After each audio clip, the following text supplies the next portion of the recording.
igual en los 3 grupos, pero ya recordé. Con ustedes es empezar. Este capítulo, jóvenes, del cual hoy en esta media hora, ¿verdad? 40 minutos exactos que vamos a tener de clase, vamos a revisar el tema 3.1, el 3.2, el 3.3 y el 3.4. O sea, es casi la mitad del capítulo. ¿Cómo lo vamos a poder lograr? Miren, recuerden que el contenido es la transmisión en la sinapsis neuromuscular esquelética, o sea, es la continuación del capítulo 2, el capítulo previo. El 3.1 es la anatomía fisiológica. Todos ustedes ya conocen algo de esta anatomía, entonces va a ser un repaso y complementar lo que no conocemos. Fenómenos eléctricos de la sinapsis quizás sea nuevo, pero hay solo de ese tema dos contenidos, el PPT y el PPTN. El tema 3.3, jóvenes, fíjense cómo dice, potencial de acción muscular, fases y mecanismos iónicos. Este contenido ustedes lo tienen en el programa, no tienen por qué estarlo escribiendo ahorita, ¿verdad? Si lo quieren escribir, yo les aconsejo que escriban solo tema 3.3, porque entre paréntesis, ¿qué leyenda le van a poner, jóvenes? ¿Cuál leyenda? Es potencial de acción del músculo esquelético. Por lo tanto, ¿qué leyenda ponen? Ver antes, ya lo vimos afortunadamente, y pónganlo en dónde. Le ponen ver antes, tema, acoplamiento, excitación, contracción, capítulo 2, unidad 2. O sea, lo acabamos de ver hace pocas clases. Y ahí es donde vimos todas las características, por lo tanto, ese tema no lo vamos a volver a revisar, ¿sí? Y entonces, ¿a cuál nos vamos a ir hasta hoy? Hasta el 3.4. Activación de la sinapsis es el contenido central. Y ahorita vamos a argumentar por qué. Vámonos a la anatomía fisiológica, luego. Miren, tenemos... Doctora, a ver, sí, alguien habló. es nada más es que no sé si le comentó mi compañera Valeria que tuve problemas con internet y ya pude conectarme. ¿A quién me está hablando, perdón? Alfonso Jared Gómez Tejada. Ah, sí, cómo no, sí me comentó, ¿verdad? Y gracias por avisarme, ya tienes tu asistencia. Gracias, doctora. Gracias a ti, Alfonso. Muy bien. Entonces decíamos, tema 3.1, anatomía fisiológica. Lo vamos a ver muy resumido, pero completo. Primero, sinónimo. A la sinapsis neuromuscular esquelética, algunos autores le llaman unión mioneural, ¿verdad? Entonces es más correcto poner sinapsis neuromuscular, ¿verdad? ¿Por qué? Porque los componentes así es como están organizados. Entonces ya anotamos, ¿verdad? El sinónimo. La relevancia, jóvenes. O sea, ¿cuál es la relevancia de la sinapsis neuromuscular? Y la relevancia, el argumento que debemos contestar es, como músculo esquelético no es autoexcitable, músculo esquelético para excitarse y contraerse necesita ser activado, excitado por su inervación. De tal manera que esa es la relevancia, la transmisión sináptica en esta sinapsis neuromuscular esquelética se va a traducir en la excitación del músculo y se podrá contraer. Lo contrario es válido. Vuelvo a repetir la trascendencia, ¿verdad? La transmisión sináptica en esta sinapsis neuromuscular esquelética es requisito indispensable para que el músculo se excite, o sea, genere su potencial de acción y se pueda contraer. Lo contrario es válido, significa, si no hay transmisión neuromuscular, no habrá excitación muscular y no habrá contracción. Imagínense la relevancia que eso tiene. Eso me lleva a la conclusión que ya habíamos comentado antes en el capítulo anterior. El músculo esquelético, ¿verdad? Depende de su inervación para poderse contraer. Y lo contrario también es válido. Músculo denervado, fibra de músculo esquelético denervada, no se va a volver a contraer porque no es autoexcitable. Ahora vámonos a los componentes. Estos tres componentes que en el recuadro están hasta enumerados, no son exclusivamente para esta sinapsis. Este es un tipo de sinapsis que es neuroefectora. ¿Por qué neuroefectora? Porque la sinapsis, siempre el componente presináptico de cualquier sinapsis, la neuroneuronal o la neuroefectora, el componente va a ser un botón de una terminal axónica, un botón terminal o botón axónico o sináptico, ¿sí?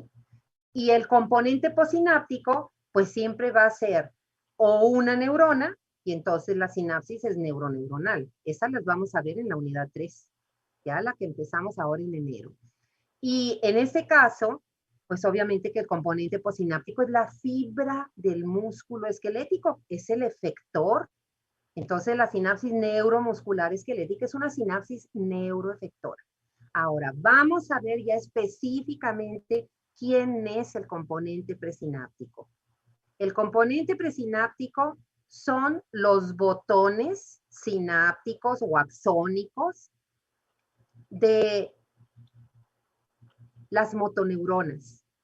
¿Cuáles? Eso ya lo sabemos. Si tienen que volverlo a repetir, pónganlo. Para músculos del cuello hacia abajo, pues van a ser los botones sinápticos de las motoneuronas alfa de astas anteriores de médula. Ya debemos de saberlo desde la inervación. Ahí lo vimos. Tema 1 del capítulo 1. ¿Qué otras motoneuronas? Las motoneuronas de los núcleos motores de los pares craneales que tienen función motora o mixta. Y eso es para los músculos de la cabeza.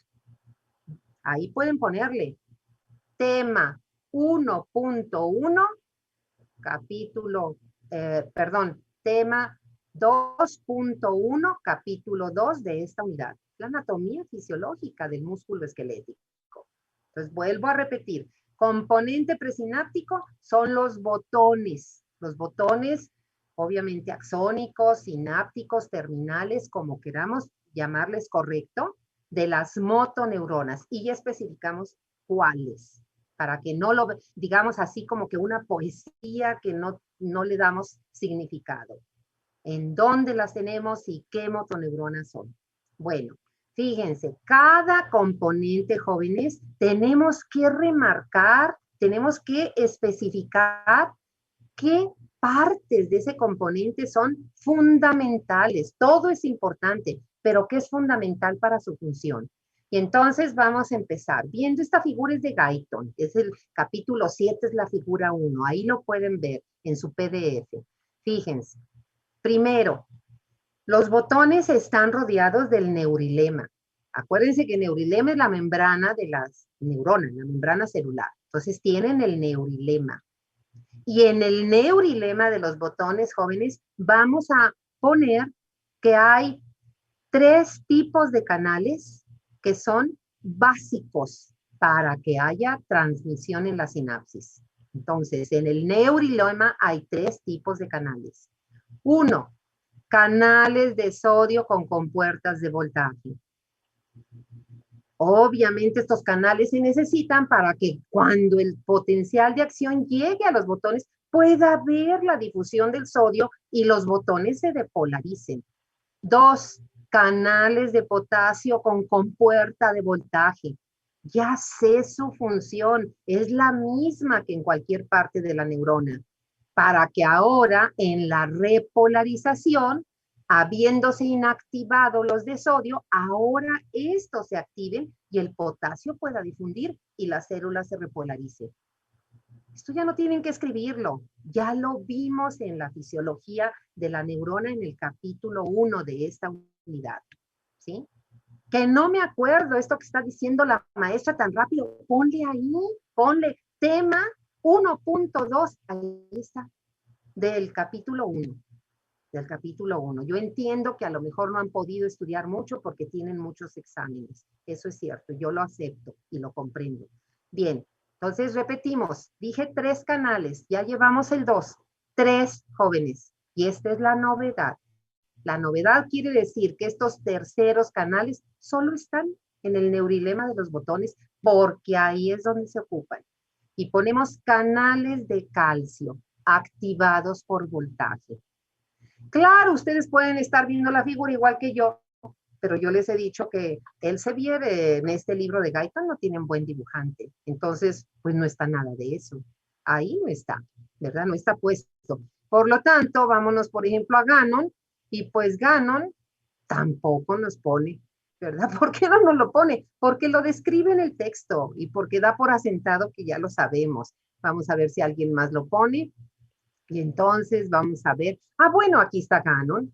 Aquí Gannon en esta figura, ¿verdad? Que es otra diferente a la anterior. Al menos vean el número 2 de la figura, el 2 encerrado en círculo. Ahí dice, calcio entra por los conductos activados por voltaje. Bueno, al menos nos pone los activados por voltaje. Ya no nos pone los de sodio, los de potasio, porque se entiende que están presentes en todo el neurilema, ¿sí? Vamos a regresarnos. Entonces, vamos apenas en el componente presináptico y no hemos acabado.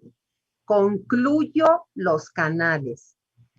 Sodio con compuertas de voltaje, potasio por compuertas de voltaje. El primero para la depolarización, el segundo para la repolarización de los botones.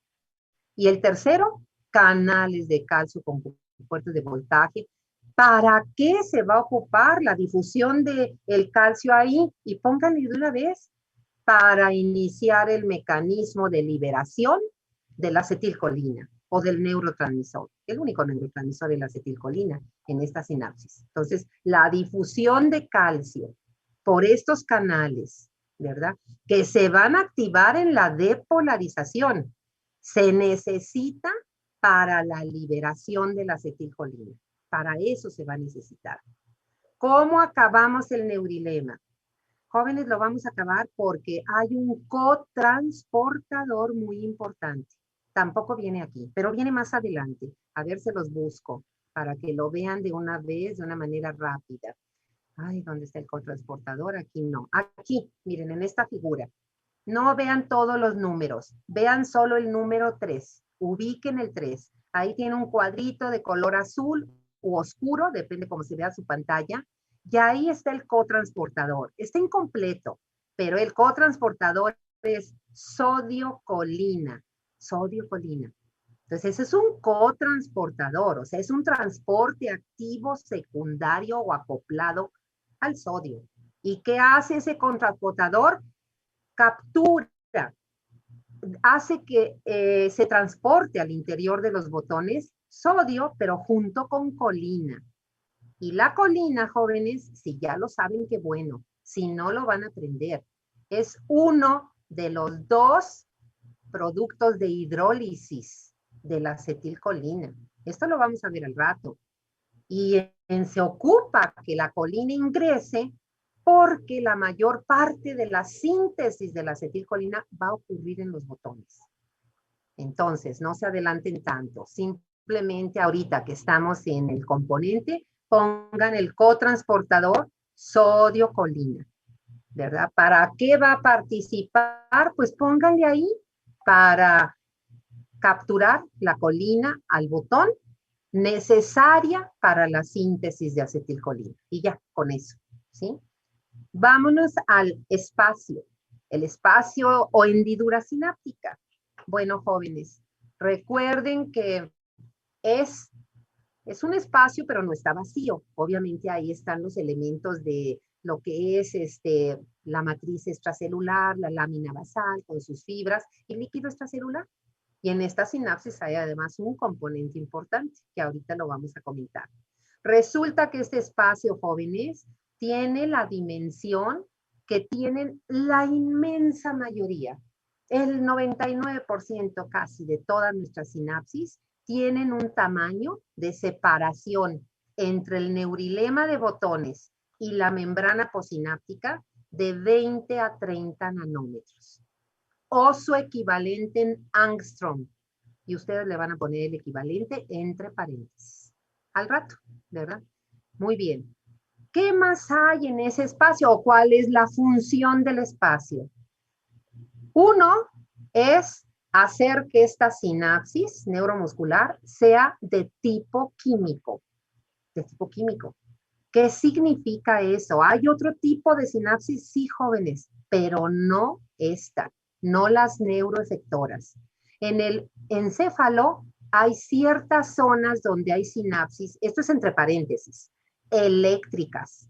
Cuando la sinapsis es eléctrica, resulta que el neurilema del botón y el neurilema de la dendrita están prácticamente adosados uno con otro y se crean entre las dos neurilemas comunicación intercelular directa. Eso quiere decir que se desarrollan conexiones. Y entonces en esa sinapsis eléctrica, la transmisión es eléctrica. Es como si se transmite la corriente eléctrica en un cable. Esta sinapsis no es así, porque su separación de la hendidura es grande. Y entonces es de tipo químico esta sinapsis. ¿Qué significa? Que debe liberarse un neurotransmisor, que el neurotransmisor debe difundir en la hendidura, esa es la función de la hendidura, recibir el neurotransmisor que se libera, difundir el neurotransmisor para que llegue a actuar a sus receptores. Los receptores no están en la hendidura. Los receptores, aquí esta figura tampoco nos da nada, ¿verdad? Vamos a buscar otra. Vamos a ver otra. Aquí, cuando menos esta de Gannon, miren, esas barritas rojas, ¿verdad? Que se ven en la parte alta del sarcolema, de los pliegues del sarcolema de la sinapsis, ahí es donde están los receptores. Entonces, la función de la hendidura es, resumo, uno, hace que esta sinapsis sea de tipo químico, lo cual quiere decir que para que haya transmisión sináptica, se tiene que liberar el neurotransmisor. El único neurotransmisor de todos nuestros músculos en esta sinapsis es acetilcolina. Ustedes ya lo saben. Siguiente, la hendidura, ¿verdad? Tiene un tamaño, como lo dijimos, 20 a 30 nanómetros. Entre paréntesis, ustedes le ponen el equivalente en unidades Angstrom. Acuérdense, una letra A mayúscula seguida de un símbolo como si es el símbolo de grados, ¿sí? Le ponen el equivalente. Siguiente, la hendidura, su función es recibir a la acetilcolina que se libera, permitir que difunda para llegar a unirse a sus receptores, que están en el componente posináptico. Pero hay otra función, jóvenes. Resulta que en el espacio cerca del sarcolema, miren, ahí está, cerca del sarcolema. Vean el número 2 de esta figura. En la hendidura sináptica, pero cerca de la membrana posináptica del sarcolema, miren la enzima que se encuentra, la que representamos con sus iniciales como A mayúscula, C mayúscula, H minúscula. Esas iniciales significan acetilcolina. Y luego la letra E mayúscula al final, de manera que se lee H, ¿verdad? Pero es A mayúscula, C mayúscula, H minúscula, E. H. Esa enzima es la acetilcolinesterasa. Ni más ni menos que el principal mecanismo por el cual la acetilcolina deja de actuar en la sinapsis. Y si es esta enzima, deja de actuar porque esta enzima la hidroliza. Esta enzima es su función, hidrolizar a la acetilcolina para que deje de actuar. Porque tan importante es que se libere y actúe uniéndose a los receptores, como lo tenemos ahí del lado derecho de la enzima, como importante es que deje de actuar, porque no nada más necesitamos, acuérdense, contracción, necesitamos la relajación también, ¿sí? Esto es la hendidura, jóvenes, eso es lo que decimos de la hendidura o espacio sináptico. Y terminamos viendo ahora el componente posináptico. Obviamente, ¿quién es? Y aquí en la figura de Guyton está bien representado. Y decimos, es el sarcolema de la fibra muscular en donde se crea, ¿verdad? Donde se desarrolla la sinapsis. Generalmente está en la parte central, en la parte de en medio de cada fibra muscular. Ahí es donde generalmente se desarrolla la sinapsis. Fíjense las características del sarcolema. Primero, el sarcolema se invagina para recibir al botón sináptico. Vean la figura, está bien hecha. Entonces se invagina. Segundo, no nada más se invagina, se pliega, forma pliegues o crestas, ¿sí? Y en las partes profundas, pues se les llama hendiduras subneurales, ¿verdad? En la parte superior del pliegue o cresta, esa es la relevancia de esta estructura. Véanlo en esta figura, fíjense, en la parte superior de esos pliegues o crestas, es el único sitio de todo el sarcolema de la fibra muscular donde normalmente están los receptores para la acetilcolina. Y esos receptores en esta sinapsis solo son colinérgicos nicotínicos. Colinérgicos nicotínicos. Esta es la figura de Guyton, ¿verdad? Que es la que vamos a usar para el tema de activación, que es el siguiente que vamos a revisar. Pero miren la figura de, ay no, perdón, dije, esta es la figura de Gannon, ahí está incluso. Ahora vámonos a la de Guyton. Bueno, pues digo, es diferente, pero cuando menos ahí con esas rayitas transversales ya nos pusieron. Fíjense cómo no ponen a los receptores en el fondo, los ponen en la parte alta, porque ahí es donde están. Miren además esta figura lo que nos dice. La parte de arriba nos está diciendo que es parte del botón. Ahí están con círculos, con unos puntitos azules. Son las vesículas con el neurotransmisor, la acetilcolina. Y luego también me está diciendo esta figura, miren qué importante, que en la hendidura pues están los componentes de la lámina basal, la matriz extracelular, y que ahí está la acetilcolinesterasa. Entonces es lo que les he dicho, no importa qué autor veamos, si el conocimiento científico es único, tiene que estar representado de igual forma, con diferente forma, diferente figura, pero de igual manera, el contenido. Muy bien, jóvenes. Con esto terminamos la sinapsis señalando lo siguiente, de acuerdo al dibujo de Guyton. Inclusive de Gannon igual. No sé si así lo vieron, pero miren, ¿qué nos falta por especificar?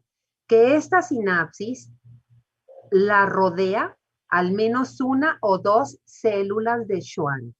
Células de Schwann que le forman como una envoltura, como tratando de protegerla. No es un cierre hermético, pero sí la cubren y la protegen bastante. Miren aquí también, ¿verdad? Aquí también están las células estas, ¿verdad? De Schwann, que aquí le pusieron teloglia, ¿verdad? Lo más allá. Aquí sí está puesta como célula de Schwann. Y se acabó, jóvenes. La anatomía fisiológica se acabó. Eso es lo que necesito conocer. ¿Por qué? Porque todo lo voy a ocupar. ¿En dónde lo voy a ocupar? Ahorita, en el siguiente tema, ¿verdad? Es decir, perdón, no en el siguiente, lo voy a ocupar en el tema 3.4. En este tema de activación de la sinapsis lo voy a ocupar, ¿sí? Entonces, vamos a hacer 1 minuto, 2 y mucho de alto para aclarar dudas, para escuchar algún comentario rápido y si no, seguimos al tema 2, los fenómenos o respuestas eléctricas. Entonces, hacemos un alto. ¿Dudas, preguntas o comentarios? ¿No? Bueno, Me parece que no. Bueno, gracias Lili. Miren, a mí se me olvidó comentarles, dentro del botón, jóvenes, dentro del botón, porque en los botones nada más nos fuimos al neurilema. Entonces, por favor, ¿verdad? Pónganle ahí un asterisco. Dentro del botón, jóvenes, por supuesto que está el citoplasma líquido intracelular. Y por supuesto, miren, ahí sí lo representó bien el dibujante. Numerosas mitocondrias, porque es una zona muy activa. Y además, numerosas vesículas, aquí esas circulitos chiquitos con neurotransmisor. De hecho, Guyton, vamos a seguir sus cifras, nos dice que cada botón, con eso vamos a terminar la anatomía, cada botón contiene 300,000 vesículas. Luego nos dice, cada vesícula almacena 10,000 moléculas de acetilcolina. 10,000, fíjense. Y por favor pongan entre paréntesis, esa cantidad de 10,000 moléculas por cada vesícula, almacenadas en cada vesícula, se conoce como quantum. Aquí está para que lo escriban bien. En el último renglón del recuadro, vean, quantum, así con Q, esa es la manera, no le vayan a ponerse. Quantum es un paquete, así le dicen otros autores, de acetilcolina. Y quantum equivale a las 10,000 moléculas de acetilcolina de una vesícula, ¿sí? De una vesícula. Finalmente, jóvenes, para terminar estas cifras que a Guyton le encantan, ¿no? Cada potencial de acción que llega a los botones para realizar la transmisión sináptica, cada potencial de acción va a liberar 125 vesículas, jóvenes. Hagan los cálculos después de cuántas moléculas de acetilcolina representa eso. ¿Sí? Hagan los cálculos después. Muy bien, jóvenes. Ahora sí, terminamos esto y nos vamos en estos minutos. Nos quedan 5 y podemos ver muy bien el segundo tema en 5 minutos. Miren, el tema son fenómenos eléctricos que equivale a las respuestas eléctricas que se desarrollan en la fibra muscular, no en el botón, en la fibra muscular. Y ahí tenemos estas dos, que son las respuestas que no hemos visto, porque el potencial de acción, que es el 3, este es trabajo individual, es un repaso. Esta figura la vimos en acoplamiento, excitación, contracción. Bueno, vamos a regresarnos. El primero es el potencial de placa terminal. Fíjense, se representa con sus iniciales todas mayúsculas, PPT, potencial de placa terminal. ¿Por qué? Porque a todas las sinapsis neuromuscular esquelética se le llama placa motora terminal. Y algunos autores a ese nombre inclusive se refiere más al sarcolema, aunque en realidad es toda la sinapsis. Fíjense, dos cosas tenemos que saber. Uno, ¿qué es el PPT? Y ahí está la respuesta. PPT es el potencial local del músculo esquelético. Potencial local del músculo esquelético. ¿Sí? Este potencial local, ¿qué características tiene? Ahí está puesto. Que siempre, siempre son ondas de depolarización. No es como la neurona, que a veces son de depolarización y de repolarización y de hiperpolarización. No. Aquí el PPT, potencial local del músculo esquelético, siempre son ondas de depolarización. Además de mucho voltaje, muy grandes. Fíjense lo que nos dice Guyton, al menos con una altura de 50 milivoltios. Entonces es una respuesta local enorme. Por eso nunca se puede registrar. Porque vean el esquema de Guyton, es la figura 4 del capítulo 7. Vean la gráfica con la letra B. Fíjense, ahí está un potencial local. Como es de 50 milivoltios, cambió el voltaje de menos 90 a menos 40. Pues claro que no se va a registrar una onda, se va a continuar con potencial de acción. Entonces no se registra porque el potencial local es muy intenso, de mucho voltaje, y siempre se va a continuar con potencial de acción. ¿Qué sucede en las gráficas que están con la letra A y B, A y C? Lean después con calma el pie de figura. Pero, ¿qué sucede para que yo registre esas ondas en forma de potenciales de placa terminal? Yo le tengo que poner a la sinapsis algo que baje, disminuya la liberación de la acetilcolina o que no la deje actuar. Aquí el libro me dice que en el caso A se le puso curare y en el caso C se le puso toxina botulínica. Eso, jóvenes, nos lleva al último tema, 2.5, que no es el que estamos viendo ahorita. Y ahí tenemos que ver en el 2.5 qué hace el curare para no dejar actuar a la acetilcolina y qué hace la toxina botulínica. En el tema último que vemos mañana. Ahora vamos a registrar, nos quedan 2 minutos, la segunda respuesta. ¿Sí? Potencial de placa terminal, o sea, tiene el mismo nombre. pero tiene un apellido que se registra con una M minúscula, por lo general, aunque algunos autores la ponen en mayúscula. Es mejor ponerla en minúscula porque la M significa miniatura. ¿Y por qué miniatura? Porque miren qué cosa es. Igual que el potencial local, que el PPT solo, es una onda de depolarización. Pero si la otra es de 50 milivoltios, fíjense esta, es de menos de 1 milivoltio. Por lo general, ahí entre paréntesis está es 0.4 a 0.5, o sea, medio milivoltio. Y entonces, miren, jóvenes, vean las gráficas que están en su ángulo de la izquierda inferior, ¿sí? Y vean, arriba está un PPT, vean la altura de la onda, y abajo están los PPTM, véanlos, ¿verdad? Miren, ahí está un voltaje de menos 76 a menos 75, ni siquiera llega al menos 75. Entonces son ondas miniatura de depolarización menores a 1 milivoltio, generalmente entre 1.4 y 0.5. ¿Cuál es su mecanismo? Y con eso terminamos en este último minuto de esta primera parte. Es ocasionado este PPTM por liberación espontánea. ¿Qué significa eso? Pónganlo entre paréntesis, sin que haya potencial de acción en la motoneurona. Liberación espontánea, sin potencial de acción en la motoneurona, de una sola vesícula, lo cual equivale a un quantum de 10,000 moléculas de acetilcolina.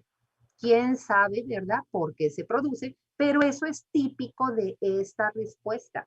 Liberación espontánea, sin potencial de acción en la motoneurona, una vesícula de cuando en cuando.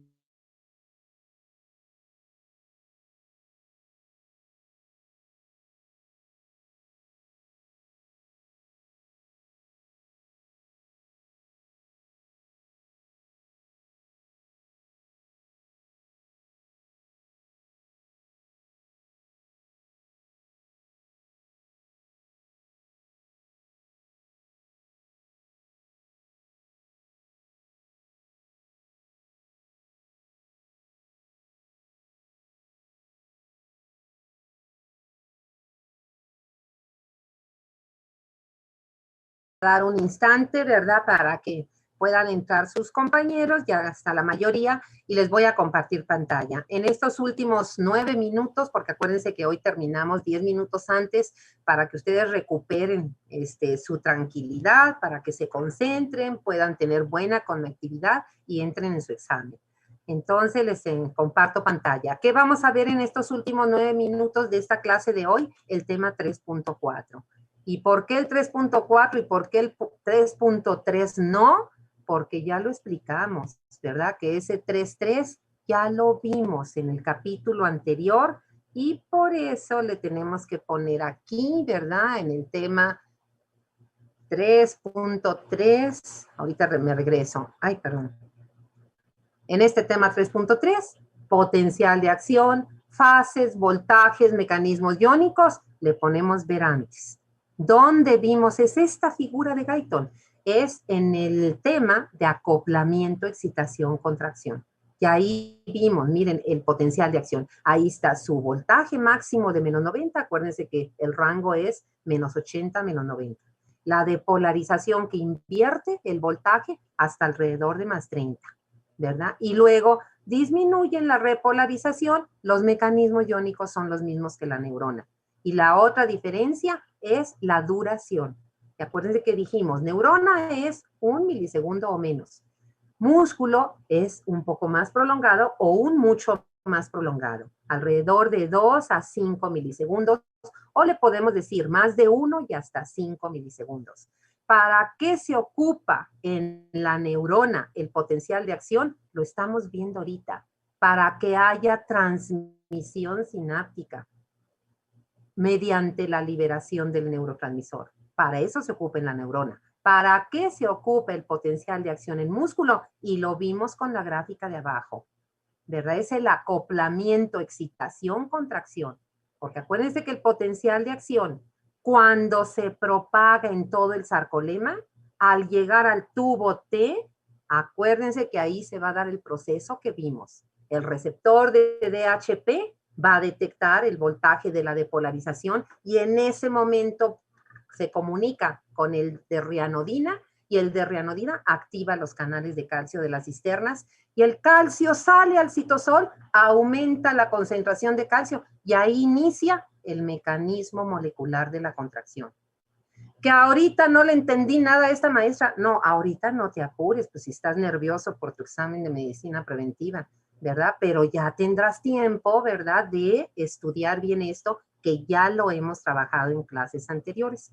Entonces, jóvenes, me regreso solo un minuto para ver si hay alguna pregunta de estos dos tipos de respuesta eléctrica que fueron las nuevas. El potencial local, que es el PPT, y el potencial espontáneo, ¿verdad? No es un potencial local, es una respuesta espontánea, ¿verdad? Es una característica de esta sinapsis. No sabemos por qué es eso, pero así ocurre. Y de hecho, miren, antes vayan pensando si tienen alguna duda. Mientras piensan, les presento esta otra composición que a mí me pareció muy buena, ¿verdad? La encontré ayer obviamente en internet, ¿verdad? En una página obviamente científica. Y miren aquí están las tres respuestas. Claro, como son libros de otros países, manejan diferentes voltajes. Aquí imagínense el primero es, bueno, el dibujo de arriba con la letra A está indicando que registrar estas respuestas es en laboratorio, jóvenes. Es en laboratorio, no se hace in situ,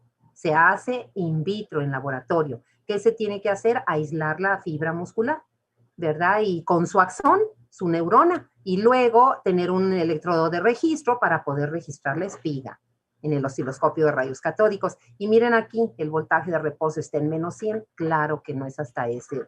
Para nosotros las cifras son menos 90, menos 80. Miren aquí la inversión, casi la pusieron hasta más 50. Para nosotros es alrededor de más 30, ¿verdad? Quizá más 35 máximo. Y luego el umbral de excitabilidad lo ponen aquí en menos 60. Nosotros vamos a poner menos 50, porque menos 60 lo dejamos para las neuronas, ¿ok? Fíjense la siguiente figura, la que está marcada con la letra C, entre paréntesis. Es el PPTM, el miniatura, y miren qué bien le salieron estas gráficas. Vean el tamañito de las onditas, y ahí me está diciendo en la escala de voltaje que son menores de 1 milivoltio. Miren qué bien están. Y luego me dicen acá que acá son los PPT, las respuestas locales. Y miren, hasta las pintaron de rosita para separarlas muy bien, ¿sí? Ahí están varias. Y fíjense qué importancia, ¿sí? Porque vean que es la letra D, jóvenes. Y entonces es lo único que vamos a leer del pie de figura. Fíjense la letra D. Dice, cuando la unión neuromuscular, o sea, esta fibra que aislamos en el laboratorio, es puesta, bañada, con una solución que tenga baja cantidad de calcio, entonces, ¿qué va a pasar? Que el botón va a liberar poco neurotransmisor, poca acetilcolina. ¿Por qué? Porque la exocitosis de la acetilcolina depende de calcio. Y si yo esto lo tengo en laboratorio aislado, no en el organismo, aislado, yo le tengo que poner una solución con calcio. Pero si le pongo poco calcio, entonces va a entrar poco calcio a los botones y se van a liberar pocas vesículas. Y entonces por eso, ¿verdad? Baja el voltaje, es enorme de los 50, pues a lo mejor baja a 20. De todas maneras es grande, pero menos 90 o menos 80 más 20, pues máximo llegaría al más 60. Y recuerden que estamos tomando como umbral de excitabilidad menos 50, ¿sí? Jóvenes, pues bueno, ¿saben qué? Ya decidí. Voy a dejarle aquí para abrir mejor la oportunidad de que no queden dudas. Faltan 3 minutos para terminar el contenido y mejor me voy a detener por si hay dudas de estas respuestas, las podamos aclarar ahorita. Y ni modo, mañana, ¿verdad? Recuperamos el tiempo para terminar el capítulo con el tema 2.4, 2.5 y empezar el capítulo 4, porque mañana es jueves. Entonces me detengo, jóvenes. Dudas, comentarios, tenemos 2 minutos y medio. 2 minutos ahorita, ya cambió a 48. Dudas, comentarios de estas respuestas, es decir, del potencial de placa terminal y del potencial miniatura.